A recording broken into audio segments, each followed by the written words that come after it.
चिंटू और उसकी बहन पिंकी रास्ते में खड़े होकर लोगों से भीख मांग रहे हैं। उन लोगों ने गंदे कपड़े पहने हुए हैं। चिंटू ने बस एक लंगोट पहना हुआ है, वो भी हर जगह से फटा हुआ है, और पिंकी ने एक गंदा सा फटा हुआ कपड़ा पहना हुआ है। वो दोनों भीख मांग रहे हैं क्योंकि इस दुनिया में एक दूसरे के अलावा उनका और कोई नहीं है। भगवान के नाम पे कुछ दे दो ना साहब, हमारे पास खाने के लिए कुछ भी नहीं है। कुछ दे दो ना साहब, हम लोग भूखे हैं। तभी वहाँ पर एक पुलिस वाला आता है और दोनों को वहाँ से भगा देता है। जा भाग यहाँ से, भाग जा। यहाँ खड़े होकर भीख नहीं मांग सकते तुम लोग, भाग जा, नहीं तो डंडे मार मार कर पिछवाड़ा लाल कर दूंगा। चिंटू और पिंकी डर के मारे भाग जाते हैं। चिंटू और पिंकी अनाथ हैं, मगर हमेशा से दोनों अनाथ नहीं थे। वे दोनों अपने माता पिता के साथ एक छोटे से झोपड़े में रहते थे। वो लोग गरीब थे। एक दिन कंस्ट्रक्शन में काम करते समय घर का एक हिस्सा टूटकर दोनों के ऊपर गिर जाता है और दोनों का देहांत हो जाता है। चिंटू और पिंकी अनाथ हो जाते हैं और फुटपाथ पर रहने लगते हैं और लोगों से भीख मांगने लगते हैं। कोई इन दोनों पर दया करके भीख देता है तो कोई उल्टा सीधा कहकर भगा देता है। शाम को दोनों बैठकर पैसे गिनते हैं और उसके बाद फुटपाथ में ही खाना बनाकर खाते हैं और वहीं पर सो जाते हैं। ऐसे ही दिन बीतने लगते हैं। हर रोज पैसे गिनते गिनते दोनों गिनती करने में माहिर हो जाते हैं। एक दिन एक आदमी रास्ते में खड़ा होता है। चिंटू और पिंकी उसके पास जाते हैं। भगवान के नाम पे कुछ दे दीजिए ना साहब, कुछ दे दीजिए ना। दो छोटे बच्चों को ऐसे भीख मांगते हुए देखकर उस आदमी को बहुत बुरा लगता है। वो आदमी दोनों को स्कूल जाने के लिए कहता है। चिंटू कहता है, लेकिन कौन भर्ती करवाएगा हमें स्कूल में? स्कूल की फीस कौन देगा? और स्कूल जाएंगे तो हम पैसे कैसे कमाएंगे? खाएंगे क्या? तुम चिंता मत करो बच्चों, मेरे जान पहचान का एक स्कूल है। वहाँ गरीब कोटा में तुम लोगों का एडमिशन तो हो सकता है और वहाँ दोपहर को खाना भी मिलता है। सच? ठीक है साहब, हम लोग पढ़ना चाहते हैं। उस आदमी ने उसी वक्त दोनों को एक स्कूल ले जाकर भर्ती करवा दिया। स्कूल से दोनों को किताबें और बैग दी गई। चिंटू और पिंकी बहुत खुश होते हैं। अगले दिन सुबह सुबह दोनों स्कूल के लिए निकल जाते हैं। उन दोनों के पास कोई यूनिफॉर्म नहीं है। चिंटू सिर्फ लंगोट पहनकर और पिंकी बस फटे हुए कपड़े पहनकर स्कूल जाती है। उधर क्लास शुरू हो चुका है। सभी बच्चे साफ सुथरे यूनिफॉर्म में बैठे हुए हैं। क्लास टीचर रोशनी मैडम क्लास ले रही हैं। इतने में दोनों क्लास के बाहर आते हैं। टीचर, क्या हम अंदर आ सकते हैं? ये सुनने के बाद सभी चिंटू और पिंकी की तरफ देखते हैं। क्लास में राहुल नाम का एक लड़का है। राहुल इसी स्कूल के मालिक का पोता है। वो हंसते हुए कहता है, देखो देखो, स्कूल में दोनों भीख मांगने आए हैं। ए जा यहाँ से, यहाँ तुझे भीख नहीं मिलेगी। ये सुनकर पिंकी कहती है, हम यहाँ भीख मांगने नहीं, पढ़ाई करने आए हैं। ये सुनकर सभी आश्चर्यचकित हो जाते हैं। टीचर कहती है, ओ हाँ, तुम दोनों ही हो ना जिनका कल गरीब कोटा में एडमिशन हुआ है? हाँ टीचर, क्या हम अंदर आ सकते हैं?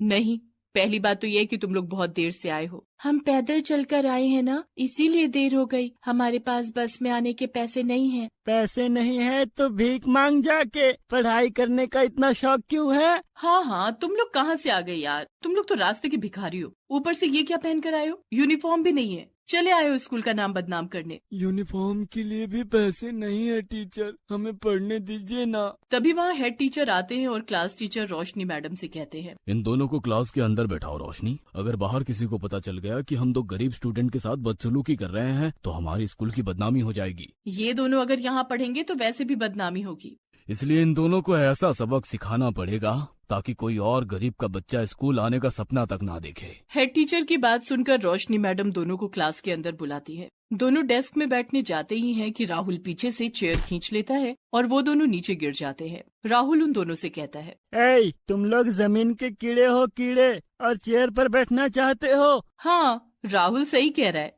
तुम लोग चेयर पर नहीं बैठोगे, जमीन पर बैठोगे। इस बात से उन दोनों को बहुत बुरा लगता है, लेकिन वो दोनों चुपचाप जमीन पर बैठ जाते हैं क्योंकि उन्हें पता है कि सिर्फ पढ़ाई से ही दोनों को गरीबी से मुक्ति मिल सकती है। जिस गरीबी की वजह से आज वो दोनों इस अवस्था में हैं, जिस गरीबी की वजह से उनके माता पिता का देहांत हो गया है, जिस गरीबी की वजह से उन दोनों को इस उम्र में भीख मांगनी पड़ रही है और इतना अपमान सहना पड़ रहा है, उस गरीबी से चिंटू और पिंकी को मुक्ति चाहिए। दोनों मन लगाकर पढ़ने लगते हैं। रोशनी मैडम को लगता है कि इतने सारे अपमान के बाद वो दोनों कभी स्कूल नहीं आएंगे, लेकिन अगले दिन सुबह दोनों फिर से स्कूल आ जाते हैं और वो भी सही समय पर। और आज भी राहुल दोनों को उल्टा सीधा कहता है, ये देखो, आ गए भिखारी के औलाद। हमारे साथ बैठने की औकात तो है नहीं, आ गए पढ़ाई करने। चिंटू और पिंकी ये सब बातों पर ध्यान नहीं देते। वो दोनों क्लास के कोने में बैठकर पढ़ाई करते रहते हैं। इसी तरह हर रोज दोनों के ऊपर अत्याचार चलता रहता है। कभी राहुल दोनों की किताबें उठाकर फेंक देता है तो कभी क्लास टीचर दोनों को मुर्गा बना देती है, मगर वो दोनों हिम्मत नहीं हारते। इसी तरह कुछ महीने बीत जाते हैं। दोनों की पढ़ाई चलती रहती है। स्कूल से लौटकर दोनों भीख मांगते हैं और रात को खाना खाने के बाद दोनों फुटपाथ में बैठकर स्ट्रीट लैंप की रोशनी में पढ़ाई करते हैं। ऐसे ही बड़ी कठिनाई से जूझते हुए दोनों पढ़ाई जारी रखते हैं। चिंटू और पिंकी हर रोज पैसे गिनते गिनते हिसाब किताब में माहिर हो गए थे, इसीलिए गणित में दोनों सबसे अच्छा परफॉर्म करने लगते हैं। क्लास टेस्ट में चिंटू और पिंकी को गणित में राहुल से ज्यादा नंबर मिलता है और इस बात से राहुल चिढ़ जाता है। इन दोनों का तो कुछ करना ही पड़ेगा। इन दोनों की वजह से पूरे क्लास के सामने मेरा नाम खराब हो जाएगा। नहीं नहीं, मैं ये नहीं होने दे सकता। हाँ। राहुल एक प्लान बनाता है। अगले दिन राहुल चुपके से चिंटू के बैग में अपना टिफिन बॉक्स रख देता है और क्लास टीचर रोशनी मैडम जब क्लास लेने आती हैं, तब राहुल उनसे कहता है, टीचर, मुझे मेरा टिफिन बॉक्स नहीं मिल रहा है। टिफिन बॉक्स नहीं मिल रहा है? ये क्या बात हुई? हाँ टीचर, मुझे लगता है ये चिंटू ने ही मेरा टिफिन बॉक्स चुराया है। मैं उसका बैग चेक करना चाहता हूँ। स्कूल में कोई भी टीचर राहुल की बात नहीं टाल सकता है। राहुल चिंटू का बैग चेक करता है और उसमें से टिफिन बॉक्स बाहर निकलता है। ये क्या टीचर, ये झूठ है, मैंने चोरी नहीं की। चुप। तो फिर राहुल का टिफिन बॉक्स तेरे बैग में क्या कर रहा था? तुम लोगों का स्वभाव ही ऐसा है। चोर हो तुम लोग, चोर। निकल जाओ तुम दोनों इस स्कूल से। तुम दोनों को रेस्ट्रिकेट किया जाता है। चिंटू और पिंकी को स्कूल से निकाल दिया जाता है। वो दोनों बहुत दुखी हो जाते हैं और रोते हुए स्कूल से चले जाते हैं और फिर दोनों फिर से पूरा दिन भीख मांगते रहते हैं। उधर राहुल बहुत खुश होता है। कुछ दिन बाद कुछ स्कूलों के बीच में गणित प्रतियोगिता का आयोजन किया जाता है। ये प्रतियोगिता हर साल होती है। इस स्कूल में राहुल को इस प्रतियोगिता में भाग लेने के लिए भेजा जाता है, मगर राहुल एक के बाद एक गलत जवाब देने लगता है। हेड टीचर चिंता में पड़ जाते हैं। तभी क्लास टीचर रोशनी मैडम हेड टीचर के पास जाकर कहती हैं, चिंटू और पिंकी गणित में बहुत ही अच्छे थे। अब तो सिर्फ वो दोनों ही इस प्रतियोगिता को जीतकर हमारे स्कूल को बदनामी से बचा सकते हैं। नहीं नहीं, हम किसी चोर को हमारे स्कूल से भाग लेने नहीं दे सकते। तभी वहाँ राहुल का एक क्लासमेट नितिन आता है और कहता है, हेड टीचर, चिंटू ने चोरी नहीं की थी।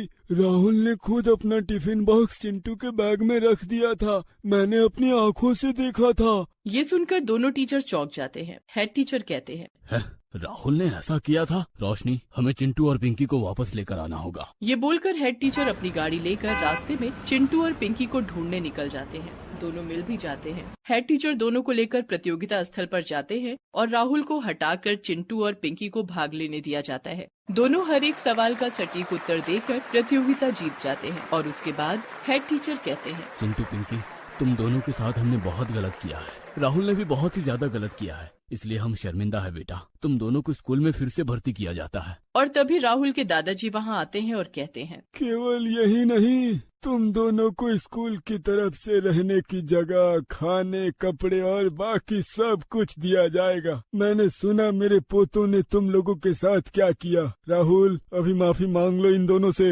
राहुल माफी मांग लेता है और इसके बाद वो लोग दोस्त बन जाते हैं। वो दोनों फिर से स्कूल जाने लगते हैं। पढ़ाई करके दोनों बहुत अच्छे मार्क्स लाने लगते हैं और स्कूल खत्म करने के बाद दोनों को अच्छी नौकरी भी मिल जाती है। दोनों को गरीबी से मुक्ति मिल जाती है। दोस्तों, पढ़ाई ही गरीबी से मुक्ति पाने का जरिया है। पढ़ाई से ही हमारे मन का अंधकार दूर हो सकता है, तो सभी मन लगाकर पढ़ाई करना।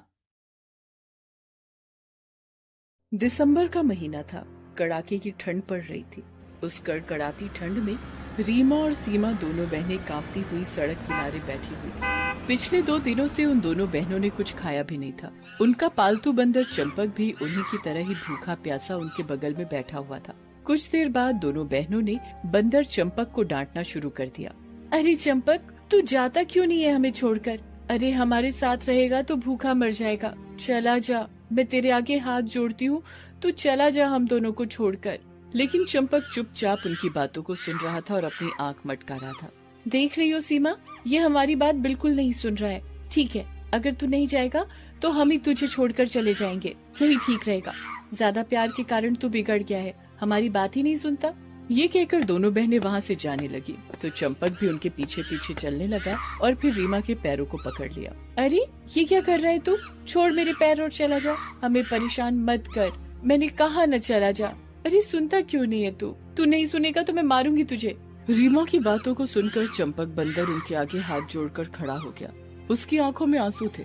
वो बोल तो कुछ नहीं रहा था, लेकिन वो हाथ जोड़कर यही कहना चाह रहा था कि मत जाओ उसे छोड़कर। उसके आंसुओं को देखकर रीमा और सीमा ने उसे गले से लगा लिया और वो भी रोने लगी।